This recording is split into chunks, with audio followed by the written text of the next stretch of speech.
Bonjour et bienvenue à une autre prédication de l'Église chrétienne évangélique En Chemin.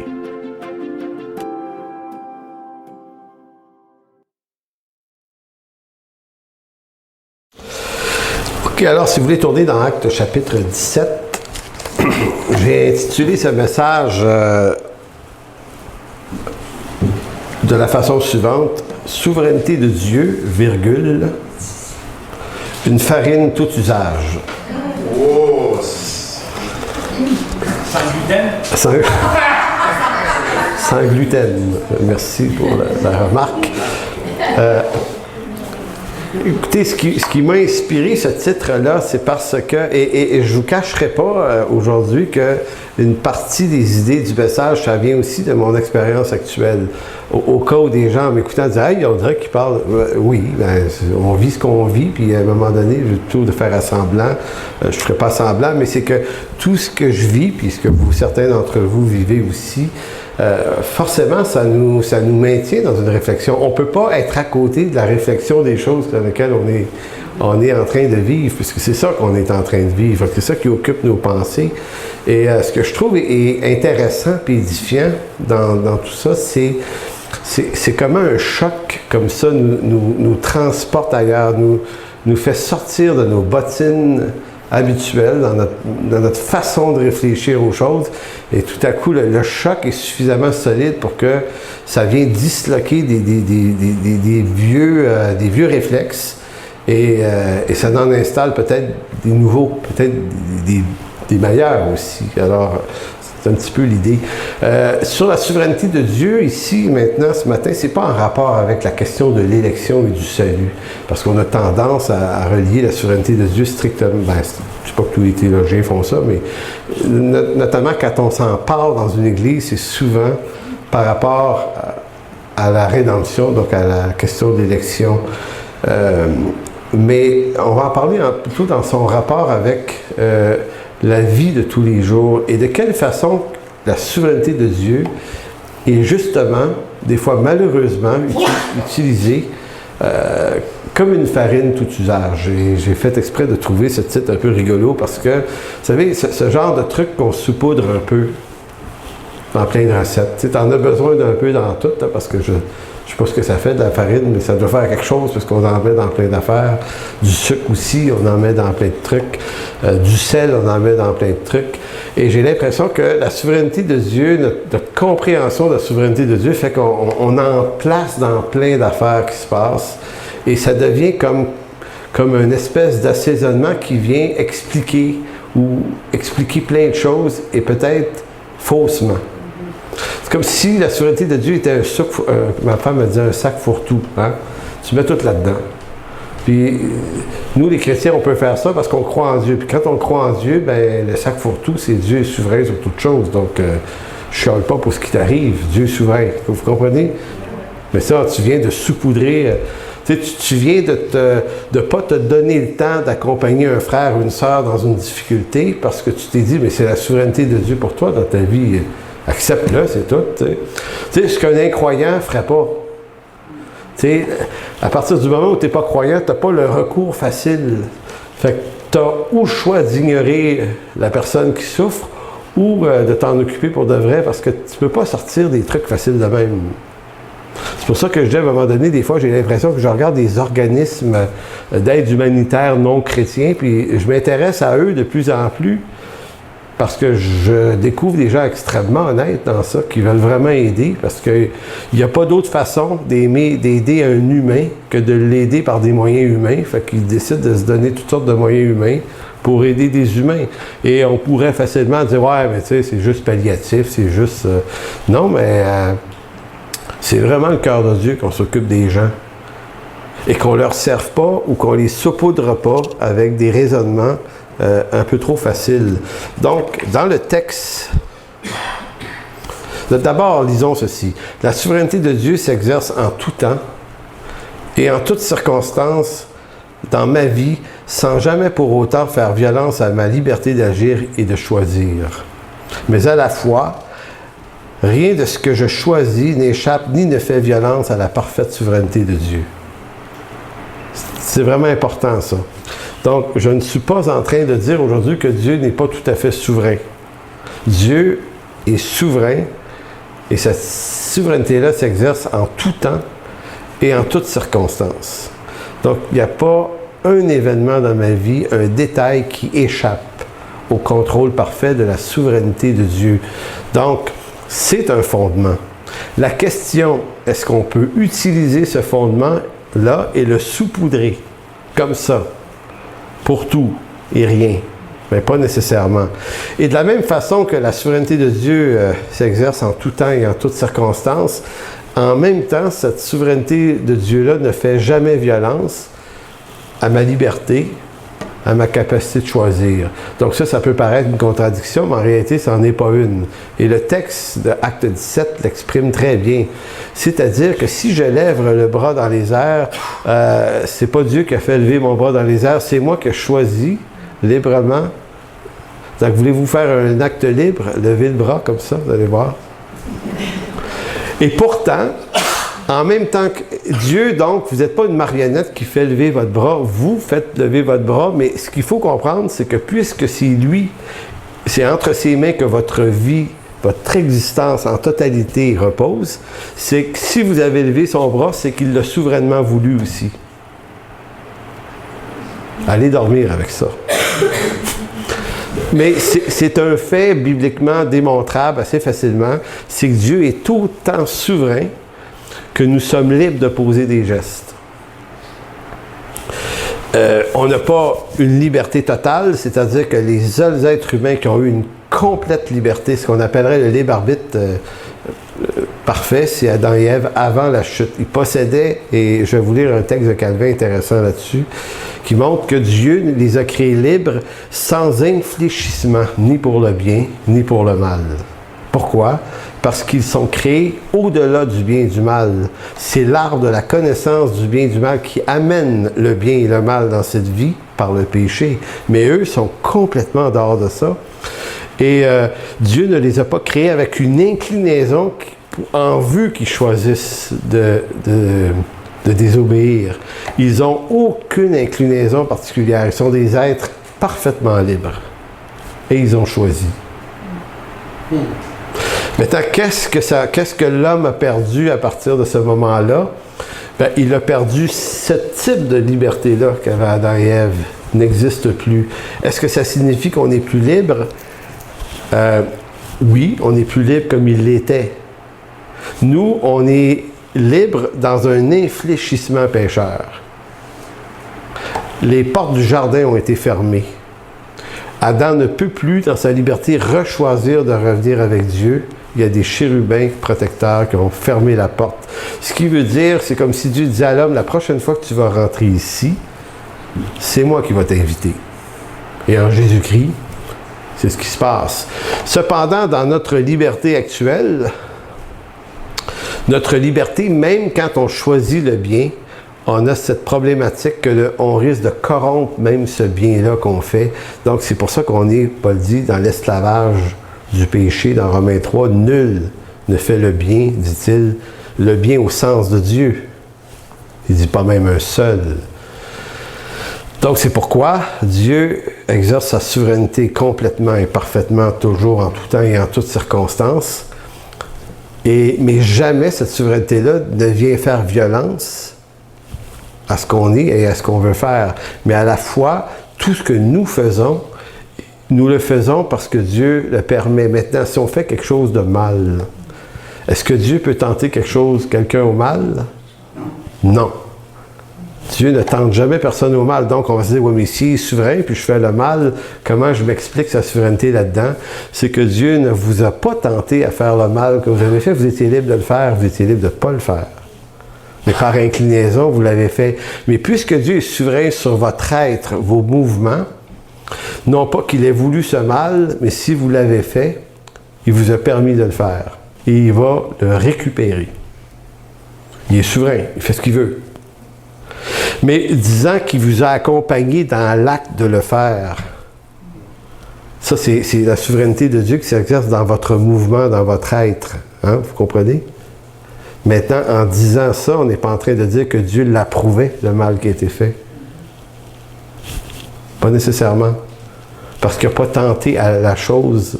Donc, je ne peux pas dire j'ai fait le mal, mais vu que Dieu est souverain, c'est donc lui. Et ça, c'est des questions que Luther et Calvin se sont beaucoup débattus contre certains qui accusaient la doctrine de la souveraineté de Dieu en disant que Dieu et l'Évangile, c'est une confusion parce que le Dieu qui se dit souverain n'empêche pas le mal d'agir. Mais lui se dit complètement dégagé ou jamais ne tenter personne au mal. Donc, c'est devenu une grande, grande question au 16e siècle que celle-là. En fait, c'en est encore une aujourd'hui. Donc, Paul, verset 22. Debout au milieu de l'aéropage, dit « Homme athénien, je vous trouve à tous égards, extrêmement religieux. Car en parcourant votre ville et en considérant les objets de votre dévotion, j'ai même découvert un autel avec cette inscription à un Dieu inconnu. Ce que vous révérez sans le connaître, c'est ce que je vous annonce. Dieu qui a créé l'univers et tout ce qui s'y trouve, et qui est le Seigneur du ciel et de la terre, n'habite pas dans des temples bâtis de mains d'hommes.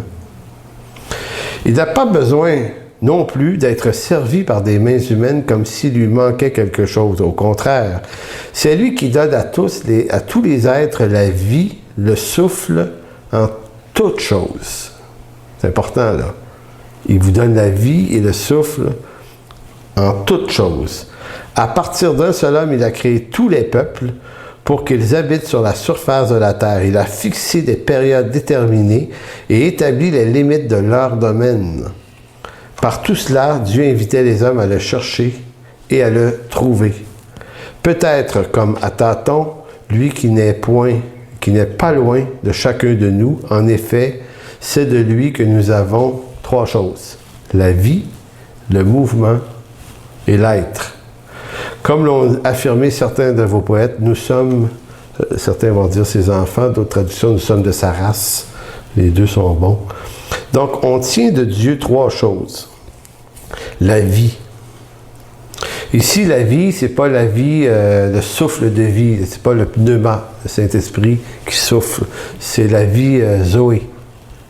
La vie davantage dans sa dimension physique. Donc, ce que Paul exprimait aux Athéniens ici, il parle de l'homme dans sa catégorie humaine et physique. Et ce qu'il est en train de dire, c'est de Dieu que l'on tient toutes les capacités physiques, le mouvement, donc la vie d'une part. Quand il va parler du mouvement, vous connaissez la discipline qui s'appelle la kinéologie? Tu sais, qui est une discipline sur les mouvements, l'exercice et tout ça. Kinésiologie, oui, c'est ça.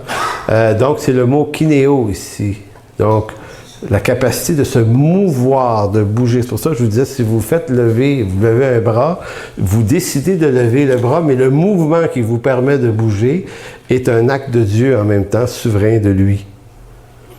Et c'est ça qu'il faut penser, c'est pas Dieu qui a dit « bouge ton bras », c'est toi qui l'as bougé. Mais c'est lui qui te le fait bouger. À partir du moment où on arrive à être capable d'engranger ces deux idées-là, puis de dire « OK, c'est ça ». Et pourquoi, je pourrais aller aussi, Calvin a cette façon intéressante de décrire la volonté révélée de Dieu, mais la volonté secrète. On comprend pourquoi un certain nombre de choses sont compréhensibles et, dit-il, comme les choses cachées appartiennent à l'Éternel, et les choses révélées à l'homme, c'est Deutéronome 29, je pense que c'est le verset 29, pas sûr, il va dire qu'il y a effectivement des raisons qui appartiennent à Dieu et qui nous sont cachées sur le pourquoi de certains mouvements. Pourquoi Dieu guérit-il quelqu'un et pas un autre? Il ne répondra jamais à cette question-là. Donc, pourquoi Dieu a permis un malheur dans nos vies, alors que, en vous en venant ici ce matin, il aurait pu vous arriver un malheur et il l'a empêché cette fois-là. Donc, pourquoi il l'empêche des fois et qu'il le permet d'autres fois? C'est ce qu'on appelle la volonté secrète de Dieu. Mais donc, kinéo, tous les mouvements que nous faisons, nous les faisons parce que Dieu le veut et non pas parce que Dieu l'impose. Et le troisième, nous tenons de Dieu, Paul dit, l'être, l'existence, Esmen, dans le grec, c'est le fait d'exister, tout simplement. Donc, c'est toute l'idée de la respiration. Nous sommes, nous existons. C'est un des grands textes sur la souveraineté de Dieu qui n'utilise jamais le mot souveraineté de Dieu. Ça fait partie des fois de certaines conceptions théologiques qui sont évidentes dans certains textes sans que le mot par lequel on appelle la chose soit nécessairement nommé dedans. On verra un peu plus tard de quelle façon dans ce texte il y a 8 affirmations sur la souveraineté de Dieu. Pas moins de 8 affirmations dans ce court texte. Fait que c'est un des textes très très forts pour faire cette affirmation-là. Mais vous remarquerez que dans ce texte-là, l'intention de Paul, c'est pas de parler en tant que tel de la rédemption. Donc, c'est pas la souveraineté de Dieu dans son rapport avec l'élection divine, mais dans son rapport avec l'existence de l'homme. Donc, ça, c'est très important. Ça nous permet de comprendre la souveraineté de Dieu, en partie à tout le moins. Donc, aujourd'hui, nous parlerons de la souveraineté de... Bon, je l'ai dit. Donc, pourquoi... Pourquoi, je vais reposer la question ici. C'est là, je voulais passer un bout, mais ça fait pas de sens si je le passe trop vite. Donc, pourquoi on n'en parle pas en relation avec l'élection? C'est parce que nous devons comprendre que dans bien des cas, nous nous servons du concept de la souveraineté de Dieu pour expliquer ou dédouaner le mal que nous faisons ou le mal que nous subissons. Parce que faut pas se leurrer, on n'est pas toujours des victimes. Hein? On est à la fois victime et agresseur. Des fois, on est des victimes, des fois, on est agresseur. Je me plais à dire que mathématiquement, il y a au moins autant de victimes que d'agresseurs dans la vie. Il ne peut pas juste avoir des victimes, ça se peut pas. Mais c'est plus intéressant d'être des victimes, n'est-ce pas? C'est intéressant quand même. Mais c'est plus le fun d'être un agresseur. On va parler là-dessus. Pour noyer cette hérésie. Donc, dans notre monde chrétien, la souveraineté de Dieu est souvent utilisée comme un sac fourre-tout. Ça, j'ai pris ça de la femme, cette expression. Donc, comme une farine tout usage que l'on saupoudre ici et là, dans les circonstances de nos vies, comme si la souveraineté de Dieu arrivait à tout expliquer. Et là, j'ai composé un texte pour un peu vous le mettre en théâtre, cette affaire-là, parce que au cours des derniers mois, j'ai jamais reçu autant de correspondances de gens qui m'écrivent. Encore un matin, un gars je ne dirais pas d'où. Je connais pas ce gars-là, mais il m'écrit, ça fait 2-3 fois qu'il m'écrit. Et puis, il y a à peu près 15-20 personnes comme ça qui m'ont envoyé toutes sortes de récits. Ils écoutent les prédications ici, puis c'est comme si ça allumait des affaires, puis ils disent « Hey, telle affaire que tu as racontée, j'ai vécu ça, moi aussi. » tu sais, puis ce qui est intéressant, je ne connais pas quelle église ils vont, je ne connais pas le pasteur, je connais juste le nom de la personne qui me raconte son histoire et je suis fasciné de savoir que c'est un peu pareil partout. On est pareil partout.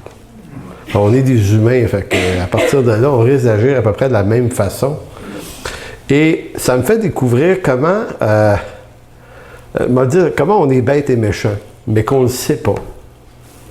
On ne le sait pas parce que quand on est dans un système, on a la responsabilité d'administrer cette bêtise. On la sent pas bête, on la sent nécessaire.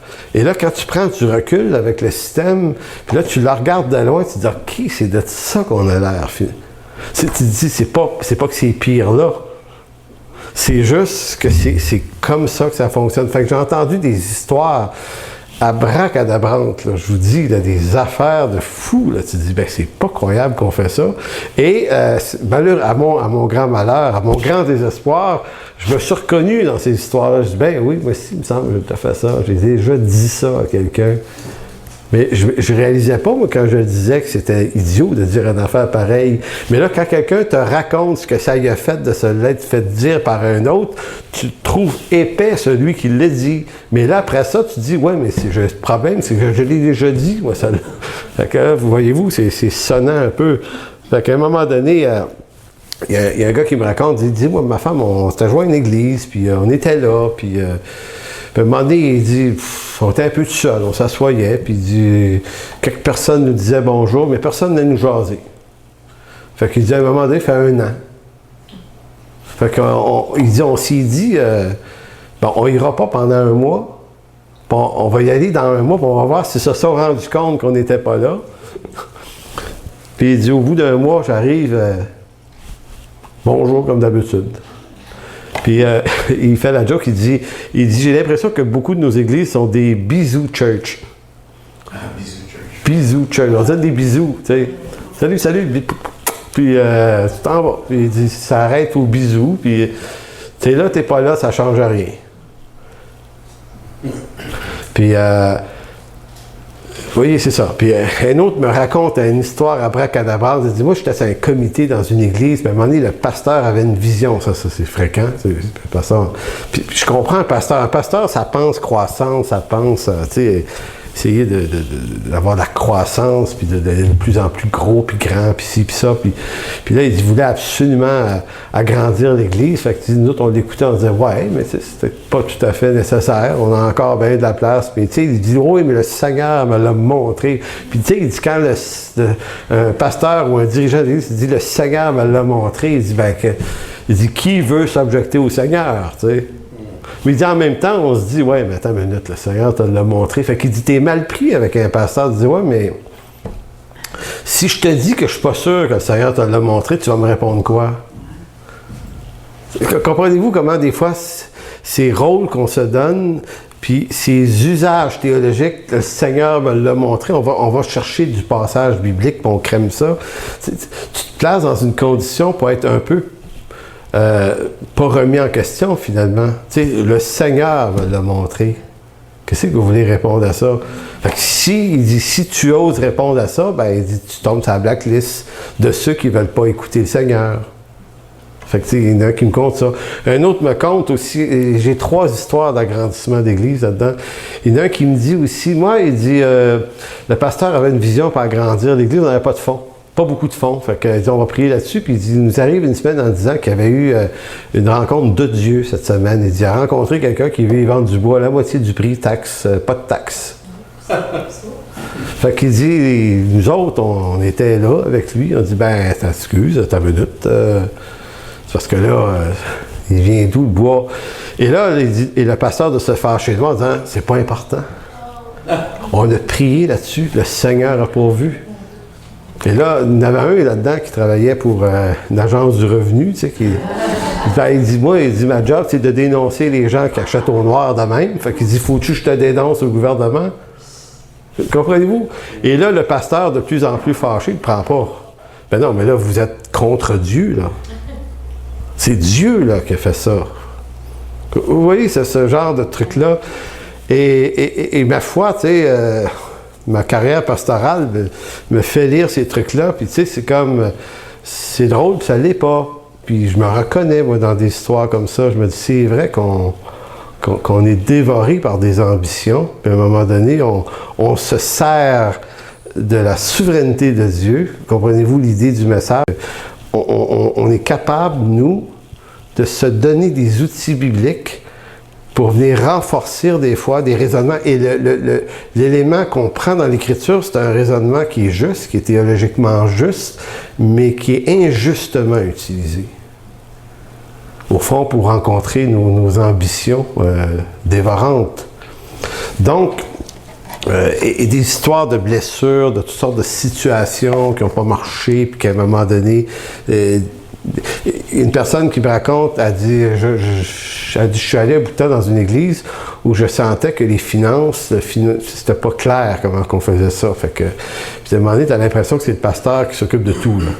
Qui compte l'argent des offrandes, qui fait tout, qui fait les chèques, qui fait le budget, qui fait tout. Puis là, tu sens que c'est un peu pas net. T'es pas sûr, mais en fait, c'est peut-être droitement fait, sauf que tu essayes de questionner. Tu te dis, oui, mais comment ça se fait que... Pour ça qu'il n'y a pas une équipe. Puis comment ça se fait que... Puis là, tu te poses des questions un peu.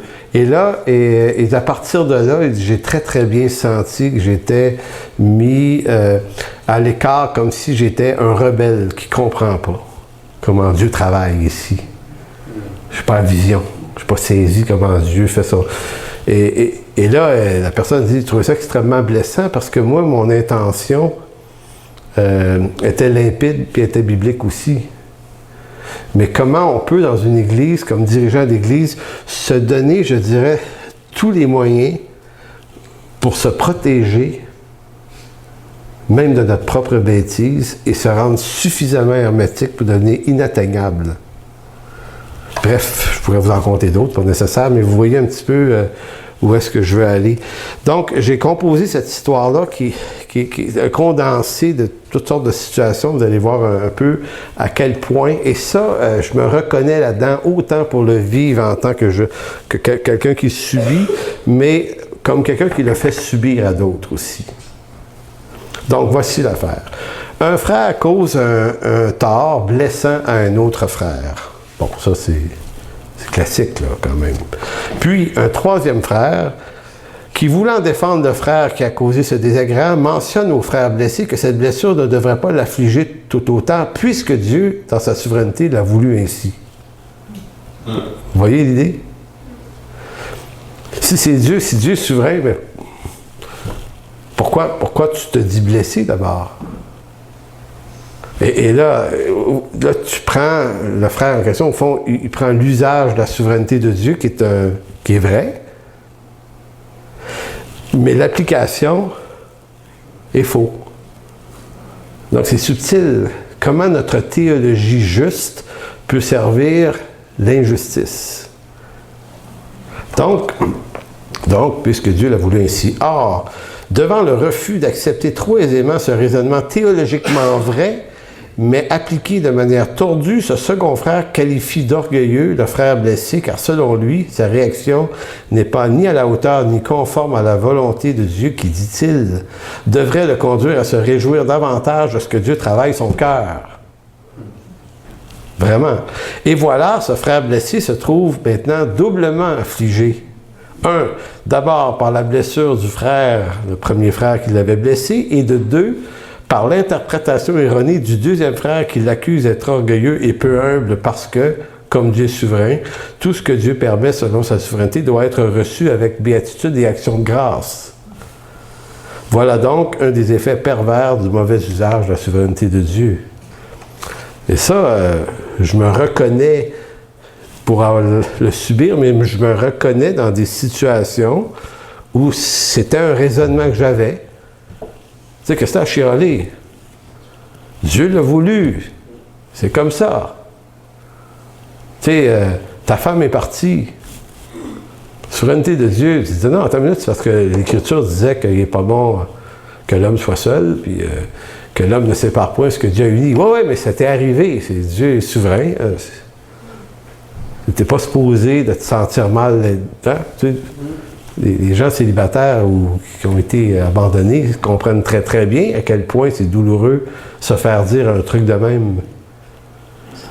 Là, tu n'es pas en train de comprendre le malheur du frère ou de la sœur qui subit l'abandon. Tu es juste en train de traiter ça avec des assaisonnements théologiques quelconques qui devraient te satisfaire. Mon frère, bouffe ça, puis arrange-toi avec ça, puis on ne te permet pas de trouver ça rough. On ne te permet pas. Ça serait un manque de foi, ça serait charnel, ça serait... voilà. Donc, bien que la souveraineté de Dieu utilise souvent le mal pour nous, et qui nous arrive pour nous instruire, il faut ne jamais oublier que Dieu n'agrée jamais le mal de l'homme pour autant, mais cela nous l'ignorons dans la pratique de bien des choses. Donc, oui à la souveraineté de Dieu, parce que vous voyez que le problème n'est pas dans la réalité d'une souveraineté pleine et entière de Dieu. On disait au début, Dieu exerce sa souveraineté en tout temps et en toutes circonstances. Ça, là, on ne peut pas dire oh, Dieu est moins souverain, finalement. Il y a des circonstances où il n'était pas trop souverain. Il était arrivé un malheur. Tu sais, Dieu a fermé les yeux 3 secondes, bang, c'est arrivé. Il l'a manqué, celle-là. Non, ça se peut pas. Donc, on ne peut pas ne pas affirmer que Dieu n'est pas souverain. Et c'est pour ça que j'expliquais, de lui, on tient le mouvement et l'être. Donc, il y a toutes sortes de circonstances qui sont arrivées qui ne révélaient pas la volonté de Dieu et que pourtant, dans sa souveraineté, Dieu a laissé arriver. Pourquoi? Parce qu'on est dans un monde pécheur et dans un monde pécheur, le péché agit aussi. Donc Dieu exerce, et c'est là toute sa sagesse, exerce sa souveraineté dans un monde complètement imparfait et disloqué. Et Dieu arrive à faire concourir les choses au bien de ceux qui l'appellent, quand même, à travers cette confusion énorme. Donc ça veut dire que même si le péché, qui n'est pas la volonté de Dieu, est intervenu dans notre histoire, Dieu, dans sa souveraineté, n'a jamais perdu le contrôle sur cette histoire disloquée maintenant. Mais en même temps, vous remarquerez Jésus, ici, qui est Dieu. Et si quelqu'un maîtrise les conceptions de la souveraineté de Dieu, parmi tous les humains qui sont venus sur Terre, vous ne pouvez pas en trouver un qui était le mieux informé que lui là-dessus. Et pourtant, jamais, mais jamais Jésus, rencontrant une personne dans le malheur, lui a dit « Toute chose concourt au bien de ceux qui aiment Dieu ». Il n'a jamais tenu ce genre d'affirmation-là. Que fait Jésus dans le malheur des gens? Il les accompagne. Il a compassion, il pleure avec des gens. Pourtant, on pourrait dire, oui, mais lui, il connaît le futur de la personne, il sait comment ça va finir. Tu sais, si la résurrection de Lazare, il y a 3 fois où Jésus pleure dans le Nouveau Testament. Comme disait un théologien, il dit, pas un théologien, mais un commentateur, il dit, il a probablement pleuré plus souvent que ça, parce qu'il dit, à nous regarder aller, ça donne envie de pleurer souvent. Mais il y a 3 fois qu'on nous montre qu'il a pleuré, c'est à la mort de Lazare. Il a également pleuré dans Luc 21, je pense, c'est Luc 21, sur Jérusalem. Puis il a pleuré à une autre occasion, je me souviens, puis c'est quoi l'autre? En tout cas, peu importe. Il y en a une 3e. Comment? Oui, en Gethsémani. Oui, c'est ça, tu as raison. Juste avant, il pleure une autre fois. Et c'est 3 circonstances différentes. Et dans le cas de Lazare, c'est la circonstance la plus curieuse, parce que Lazare, il va le ressusciter, puis il le sait. Tu sais, des fois, tu te dis, écoute, Jésus, il arrête de jouer une game, là. T'es comme le gars qui sait tout, là. Fait qu'il s'est mis dans une posture à dire, bon, faut que je fasse mon humain, là, aujourd'hui, là. Je vais ressusciter un gars, mais je ne leur dirai pas tout de suite, tu sais. Tu sais, comme s'il était dans une espèce de truc qui est stagé tout le temps, là. Fait que là, je vais faire semblant d'avoir de la peine, parce que, il est mort, il sent mauvais en plus. Il va falloir que j'aie l'air de vivre ça pour de vrai. Fait que là, il s'est dit, OK, il va faire quelques sniff-sniff. Puis après ça, après les sniff-sniff, ben, moi, je vais le ressusciter, puis on va se réjouir. Puis, ou il aurait pu aussi pas pleurer, parce qu'il se dit, ben, je vais le ressusciter, ça va être joyeux, il est sauvé pour l'éternité. Oui, le gars, regarde, comprenez-vous? Mais non, on voit ce Dieu en pleine possession, lui, de la souveraineté de tout ce qui arrive à ces gens-là, être capable de s'effondrer dans des pleurs avec des gens qui vivent des drames. Et il le faisait pour de vrai. Il avait vraiment le cœur brisé. Lazare, c'était son ami. Et la mort, ça ne réjouit pas le Seigneur Jésus. Et encore moins la mort du juste. Et vous avez plein d'autres épisodes dans le Nouveau Testament où il accompagne des paralytiques, des gens malades, des gens mal pris de toutes les façons possibles. C'est même le Seigneur qui va nous pondre la fameuse parabole du bon samaritain pour montrer à quel point prendre soin de quelqu'un, même un étranger mal pris, c'est le cœur de Dieu. Et il fait exprès d'utiliser un samaritain, qui sont la race des gens que les Juifs méprisaient en particulier, pour faire poser la bonne action par quelqu'un qu'on méprise. Pour montrer que ma volonté, c'est pas le scribe et le pharisien qui étaient très occupés aux hautes théologies des choses dans leur service, qui ont passé tout droit. Puis c'est comme s'ils pourraient dire, ouais, mais eux autres, ils venaient me servir, ça c'était très, très, très important, ça les excuse d'avoir passé tout droit. Et non, ça les excuse pas. Encore ici, vous avez le vice d'une maîtrise théologique. La théologie est à la fois une super bonne chose. Il faut avoir une théologie pour comprendre la parole. C'est pour ça que je disais dans un commentaire, la théologie nous rapproche de la vérité et doit nous rapprocher, doit nous encourager à marcher avec Dieu selon la vérité, mais de se rapprocher de la vérité, ça ne garantit en rien qu'on va marcher selon la vérité. Donc, on peut être brillant théologiquement et complètement idiot dans la vie. Et il se peut que des gens soient moins instruits théologiquement et plus pertinents dans leur relation avec Dieu et dans leur vie avec leurs semblables. Ça aussi. Donc, les pièges, ils sont là partout, puis ils sont là tout le temps. Et c'est pas vrai qu'on va dire, nous, on va vaincre notre bêtise par une accumulation de concepts théologiques. On va tellement bien comprendre comment tout ça, ça marche, qu'on va être brillant et on va être tellement intelligent pour diriger nos vies, nos familles et nos églises. C'est clair pour moi aujourd'hui que c'est pas une garantie.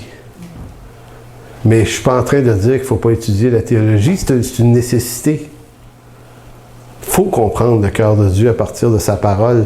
Donc, je ne peux pas dire, moi, je cherche le Seigneur juste en prière et en cri devant lui. Le Seigneur se cherche dans sa parole aussi. C'est vraiment très important tout ça.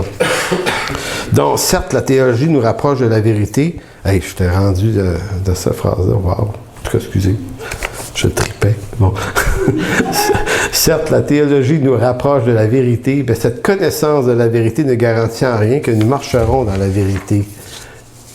OK.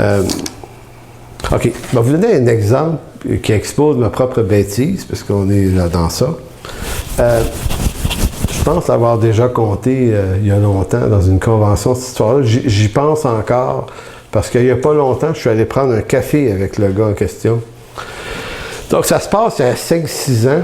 Il y a un homme et sa femme qui débarquent à notre église dans le temps des fêtes. Et puis, vu que c'était dans le temps des fêtes, il y avait un arbre de Noël ou deux sur le stage. Et puis, ces gens-là, c'est la première fois qu'ils venaient, fait qu'ils avaient aimé ce qu'on faisait, la prédication et tout ça, fait qu'ils sont venus me le dire. C'est très gentil. Et ensuite, ils louchent vers l'arbre de Noël. Je les sens agacés par ça. Ils me disent... oui, comment se fait-il que vous ayez des arbres de Noël dans votre église? Et moi, ça me tape ses nerfs de questions comme ça. Mais ça ne devrait pas. C'est pas nécessairement une mauvaise question, mais dans le mindset dans lequel j'étais, si tu te poses des questions comme ça, là, c'est parce que t'es vraiment là, tu sais. Tu t'enfarges un fleur du tapis. Mais là, bref, voulant pas entamer une discussion comme ça, et il y a comme une irritation qui m'est venue sur la question, j'ai répondu de façon un peu, je sais pas si on appelle ça de l'ironie ou du sarcasme, mais j'ai dit, c'est parce que c'est Noël.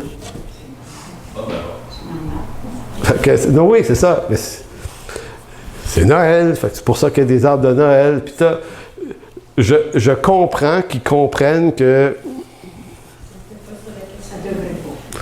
non, ce que je veux dire, c'est que c'est-tu du sarcasme, ce genre de réponse-là? Oui. C'est faire ascendant de ne pas comprendre. C'est une façon de les traiter d'idiots. C'est une façon subtile de dire...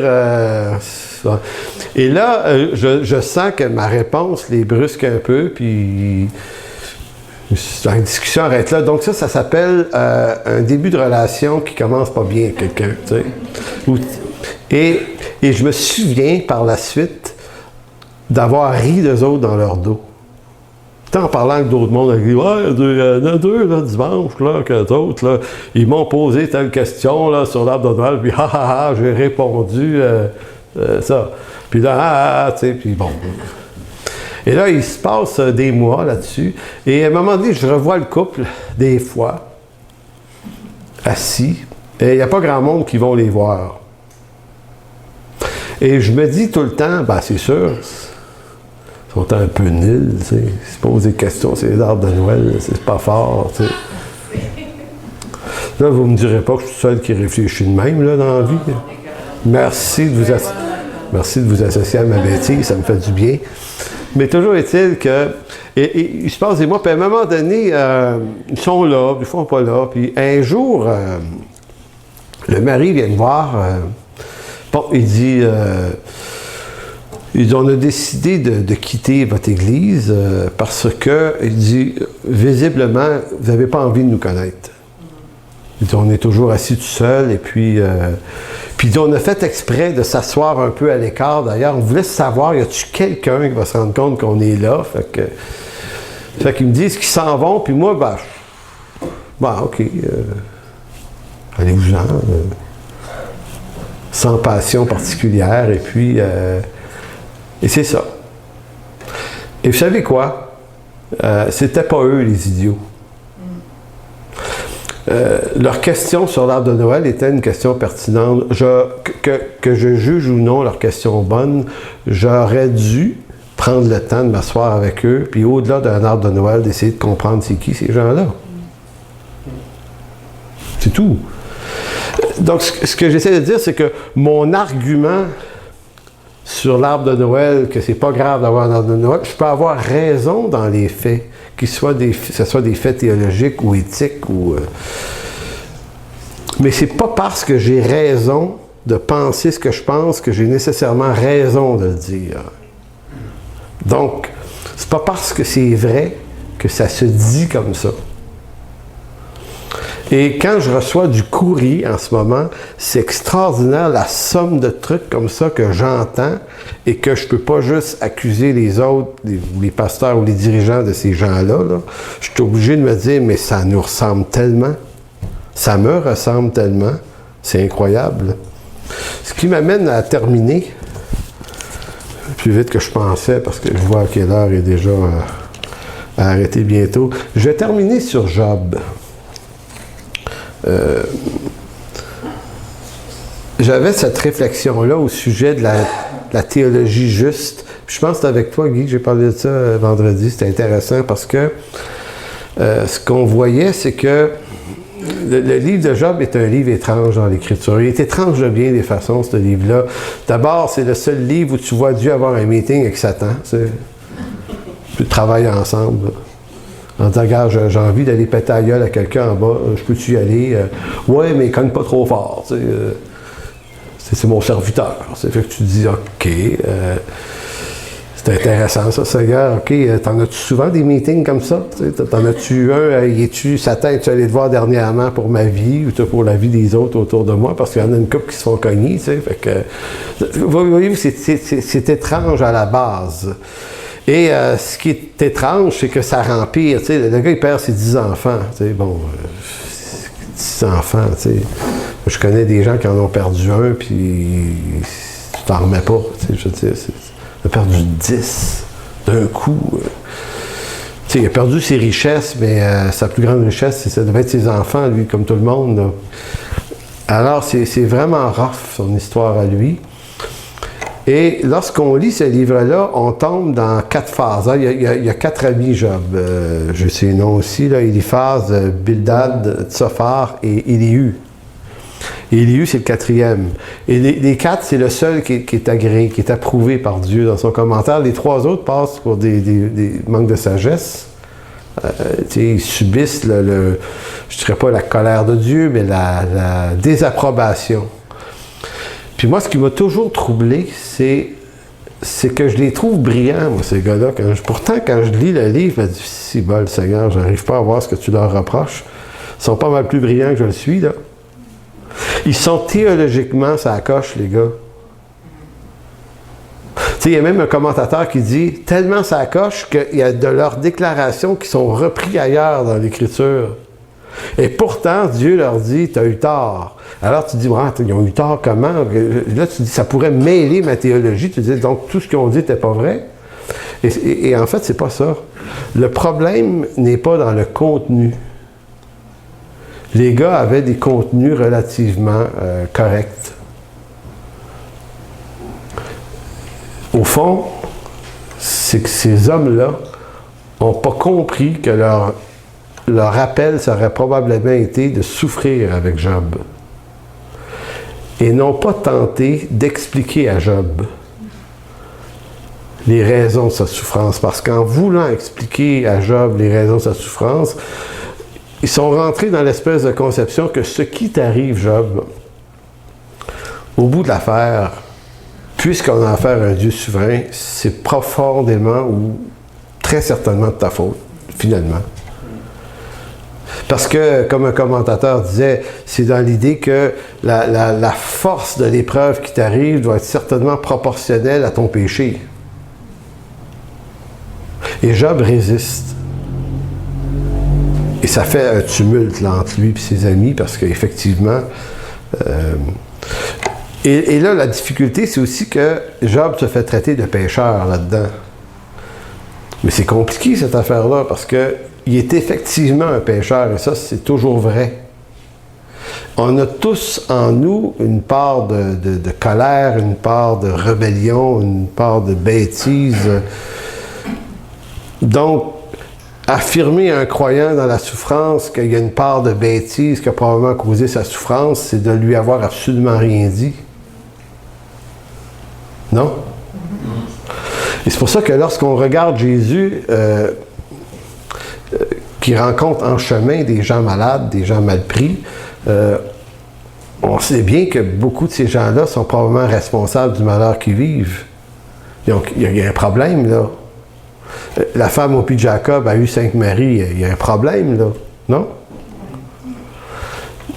Mais il faut voir que, bien que cette affaire-là est adressée avec elle, c'est pas de ça dont ils vont parler pour autant. Jésus ne sera pas dans ce dialogue-là. Il va être dans le dialogue de l'édification, de l'encouragement, de l'accompagnement, disons, de la délivrance, de la révélation. Il va être dans un discours qui va aider la personne, même si elle est coupable. Même si elle est 100% coupable. Et Jésus ne s'est adressé qu'à des coupables, 2000 ans. Qu'à des coupables. Et dans tous les cas, il a été là pour eux. Et il s'est adressé il a édifié des super coupables. J'aime souvent dire encore là, Pierre qui l'a renié 3 fois, là, ça c'est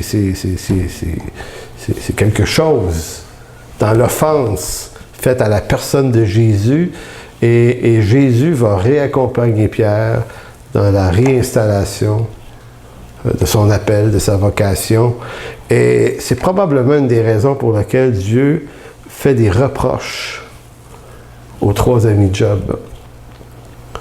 Il ne leur fait pas un reproche d'avoir menti ou d'avoir erroné théologiquement. Il leur fait un reproche, au fond, de ne pas avoir accompagné Job dans son malheur et sa tristesse, mais de l'avoir jugé orgueilleux, de l'avoir jugé... Donc, de sortir tous les arguments accusateurs pour reblesser Job à nouveau dans ce qu'il est. Et c'est ça, la bêtise humaine.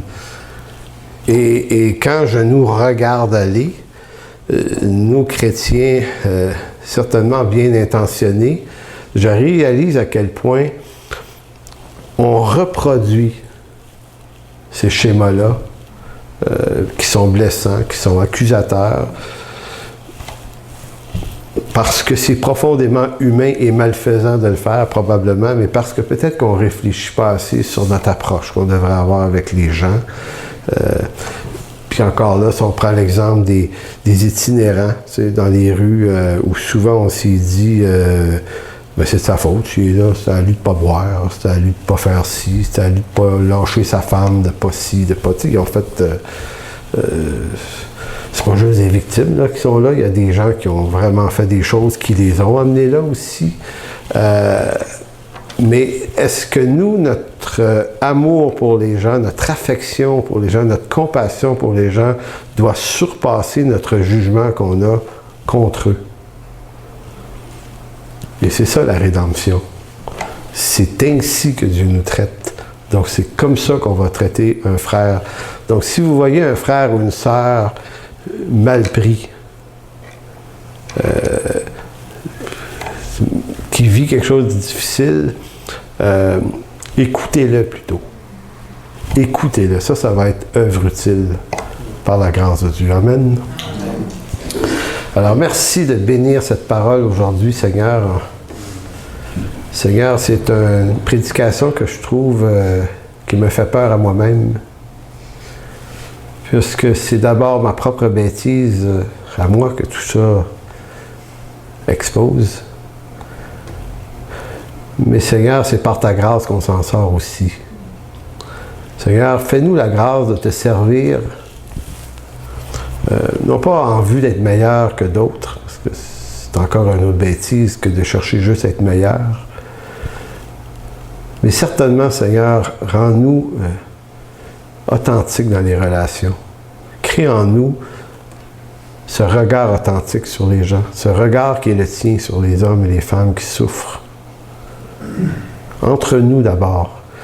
Il faut qu'on s'exerce ça en Église, Seigneur, parce qu'il y a tout au milieu de nous pour exercer cette compassion, cette affection, ce pardon, cette relation pure entre nous, qui ne fait pas que remarquer la faute de l'autre, mais qui peut pardonner aussi, qui peut encourager, qui peut édifier. Merci, mon Dieu. Amen. Pour toute information, n'hésitez pas à communiquer avec nous à info@église-en-chemin.com.